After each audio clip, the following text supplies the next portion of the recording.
Oi gente, tudo bem? Vejam só quem está aqui pelo nosso terceiro mês consecutivo, ok? Quem? O nosso vídeo de leituras do mês. E adivinhem só quem também tá aqui hoje? A minha brusinha da Melipulã, gente. Olha que coisa linda, eu tô apaixonada por ela. Eu recebi lá da loja Toda Frida e ela tem uma estampa de um dos meus filmes favoritos, que é o Fabuloso Destino de Amélie Poulain. E agora a minha blusinha é um cropped, né, mais curtinha, ela combina com a minha tatuagem. Pra quem não sabe, essa tatuagem que eu tenho aqui no braço da frase foi inspirada nesse filme, então é o meu segundo filme favorito depois de Harry Potter e eu fiquei muito feliz com essa blusinha, porque ela é muito bonitinha, gente. Vou deixar o link da loja aqui embaixo se vocês quiserem conhecer. Olha ali quem quer aparecer nas gravações de hoje. Não quer sair dali, gente. Subiu na mesa e não quer deixar eu tirar. Vai ficar ali, tá bom? Tá bom, então. O primeiro livro que eu li em março foi A Sereia, da Kiera Cass. Nesse livro, a Kiera escreveu de forma totalmente diferente, nada a ver com a seleção, então foi uma surpresa muito boa encontrar o conteúdo que eu encontrei. Esse livro fala sobre as sereias, claro, como já diz o nome, e tem uma sereia, que é a principal, que se chama Kallen. A Kallen era uma adolescente comum e ela estava em alto mar com a família dela e com mais um monte de gente, e essa embarcação naufragou, mas ela foi salva de se afogar, de morrer afogada pela própria água. A água nesse livro é retratada como um ser, não uma pessoa, não alguém humano, mas um ser em geral que controla tudo isso, que controla os oceanos, claro, e que também é responsável por transformar as meninas em sereias. Como eu disse, a Kallen foi salva pela água, mas em troca ela teve que servir como sereia por 100 anos. E quando acabasse esse período de 100 anos, ela não ia se lembrar de mais nada que aconteceu na sua vida de sereia. Como todas as boas lendas de sereia, elas não podem falar com humanos porque a voz delas é mortal. Mas nesse livro elas vivem na sociedade, elas não vivem nos oceanos, não vivem isoladas, então elas vivem como pessoas mudas. Elas podem se relacionar com outras pessoas, mas elas não podem conversar com essas pessoas. É um livro bem interessante, bem envolvente e bem bonitinho, gente. Eu fiquei muito apaixonada por ele. Eu terminei esse livro assim, tipo, não estava preparada para isso. Então foi um choque, até hoje eu não consegui superar muito bem, porque ainda tá assim um mix de emoções dentro de mim, mas eu recomendo muito que vocês leiam, porque é uma história muito legal e muito envolvente. A minha segunda leitura do mês foi Holy Cow, uma fábula animal, e é uma história muito engraçada, muito divertida, e que eu também recomendo pra todo mundo que gosta de livros nesse estilo. Holy Cow acaba se tornando diferente de tudo aquilo que a gente já conheceu, porque ela é uma história sobre uma vaca e é uma história narrada por uma vaca. Então a Elsie, que é a personagem principal, é uma vaca e ela tem a sua própria forma de narrar o livro, ela tem a sua própria forma de pensar, e isso acaba sendo muito engraçado porque ela é uma pessoa não, né? Ela é uma vaca muito sarcástica, muito irônica, então é muito legal acompanhar o jeito que ela fala, que ela se expressa, que ela pensa. A Elsie, como a maioria das vacas, vive numa fazenda, e nessa fazenda tem outros bichos, vacas, porcos, perus, e um dia ela decide sair ali do pasto dela e caminhar até a casa do fazendeiro. Chegando lá, a Elsie encontra os humanos reunidos ao redor de uma caixa que fala com eles, e ela resolve chamar essa coisa de Deus Caixa, e no caso, essa coisa é a televisão. E ela resolve prestar um pouco de atenção também, até que ela fica chocada com o que ela vê, porque ela descobre a realidade do que acontece com as vacas que somem do pasto e etc. O Deus Caixa está mostrando a realidade daquelas fazendas industriais, dos abates, do destino que os animais têm. O Deus Caixa também mostrou que na Índia as vacas são sagradas, então ela resolve que ela vai viajar para a Índia. Mas a nossa vaquinha Elsie não vai sozinha, ela tem a ajuda do Shalom, que é um porco que decidiu se tornar judeu, pelo mesmo motivo, para não ser comido pelos judeus, porque eles não gostam de porcos. E ela também tem a companhia do Tom Turquia, que é um peru, e que ele quer ir pra Turquia para não ser comido, já que ele vai se sentir da família, já que ele tem esse sobrenome, Turquia. Esse livro é bem divertido, é cheio de trocadilhos, cheio de piadinhas, e ao mesmo tempo que ele leva as coisas assim de uma forma bem leve, ele faz você parar pra pensar em assuntos mais sérios, como o vegetarianismo, como a alienação que a gente tem hoje em dia por conta da televisão, do celular e tudo mais. Então tem vários assuntos assim pra gente pensar e vários assuntos também pra gente rir enquanto pensa. A minha terceira leitura do mês foi Amy e Matthew. Nesse livro a gente acompanha a história da Amy, que é uma menina que tem uma série de deficiências. Ela é muito dependente das pessoas porque ela precisa de ajuda pra carregar o seu material escolar, ela não consegue comer muito bem, assim, na frente das pessoas, ela precisa de um andador para se locomover, então ela é uma pessoa, assim, que precisa sempre ter alguém ali perto dela.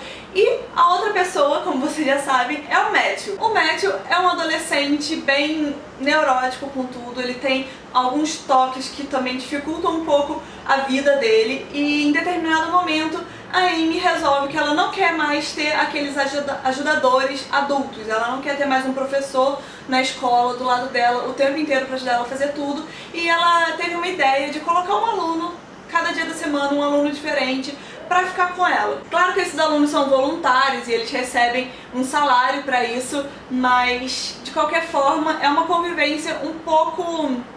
não é totalmente natural, né, gente? Mas um desses alunos ajudadores é o Matthew e ele convive muito com a Amy, e no caso dele, ele realmente gosta desse emprego, ele gosta de estar com ela e eles convivem juntos, assim, com bastante frequência, e depois de um tempo eles começam a se conhecer melhor e a passar mais tempo do que somente aquele dia na semana que ele tem que ajudar ela a fazer as coisas na escola. E assim, a história teria tudo pra ser bem bonitinha, bem envolvente, mas as coisas vão acontecendo e parece que não saem do lugar.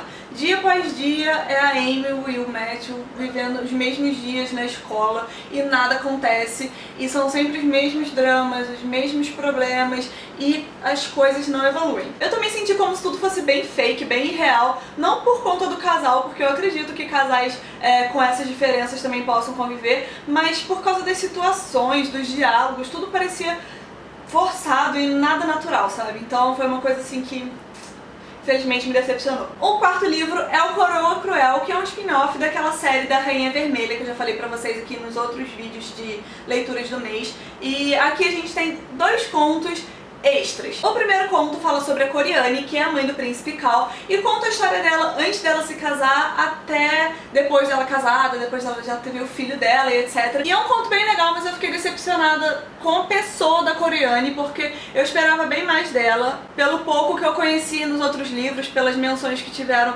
ao nome dela, eu achava assim que ela era uma pessoa melhor do que ela realmente é, entendeu? Não que ela seja uma pessoa ruim, mas, sei lá, queria que ela fosse melhor. O segundo conto fala sobre a Farley e a história dela antes de aparecer lá no primeiro livro da Rainha Vermelha, e também um pouco simultânea a aparição dela lá. Então é legal que você consegue imaginar, montar as cenas assim pelo ponto de vista que foi retratado lá em Rainha Vermelha e também pelo ponto de vista da Farley, que é um pouco diferente. Então são 2 histórias extras bem legais que complementam aquelas que a gente já conhecia. O quinto livro do mês é o Nunca Jamais, mas ele poderia facilmente trocar o título por Tiro no Meu Peito. Eu fiquei bem chateada quando eu vi que o livro era fino e que ele era o primeiro livro de uma série, porque, nossa, eu achei que ele era um livro único.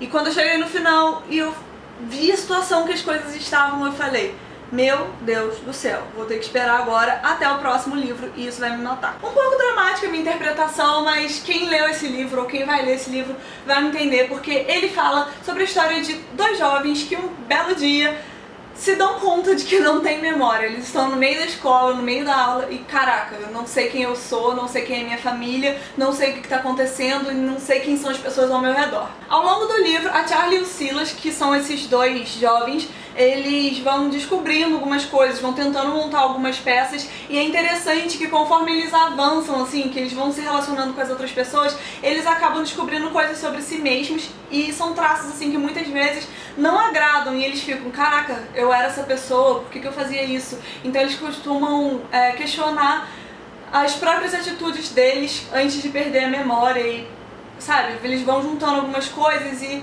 vendo que nem tudo era tão legal assim quanto parecia. Meu 6º livro foi Vamos Juntas, da Babi Souza, que é uma autora nacional. O livro é bem curtinho, bem rápido, bem fácil de ler, então dá pra ler em poucas horas, e ele fala sobre um movimento bem interessante que, se vocês ainda não conhecem, eu sugiro que conheçam.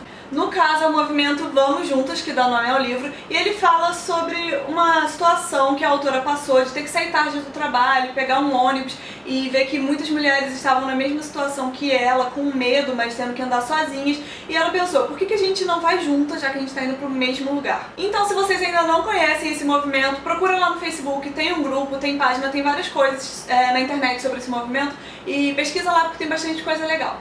E o meu 7º e último livro do mês foi Mentirosos, Bom, Mentirosos no começo é um pouco confuso porque ele fala sobre uma família bem grande. Essa família é uma família que tem dinheiro e ela é composta pelos pais, né? O pai e a mãe, já é um casal de idosos. Esses dois idosos tiveram 3 filhas e cada filha tem o seu marido e cada casal de filhos desse casal de idosos tem os seus próprios filhos. Então é muita gente, então até você conseguir assimilar todo mundo fica um pouco confuso, mas é de boa, logo depois você começa a pegar tudo certinho. Todo verão essa família vai pra uma ilha particular e olha só que chato, eles têm uma ilha particular, gente. E nessa ilha tem uma mansão, uma casa enorme pra cada uma dessas famílias. E essa última geração ali, que são os filhos mais novos, os adolescentes, as crianças, eles sempre gostam de passar o verão ali e os adolescentes sempre estão reunidos. No caso são 4 adolescentes, 3 são primos e um desses é só um amigo de um desses adolescentes. Uma dessas 4 sofre um acidente e ela não lembra de mais nada que aconteceu, então boa parte do livro é ela tentando juntar as peças porque ninguém quer falar com ela sobre aquilo, ninguém quer explicar o que aconteceu no dia do acidente e ela tem que ficar tentando lembrar tudo aquilo sozinha. E conforme ela vai juntando as peças, a gente também fica tentando juntar as peças pra saber o que aconteceu. E a gente só consegue entender 100% quando ela também entende, porque é uma coisa assim muito confusa e muito surreal, que sinceramente na minha cabeça nem passou nada assim muito perto. Na verdade, quando ela tava bem pertinho ali de solucionar, eu fiquei assim, não é possível, será que é isso? Porque é uma coisa que realmente mexe com a gente, mexeu com ela.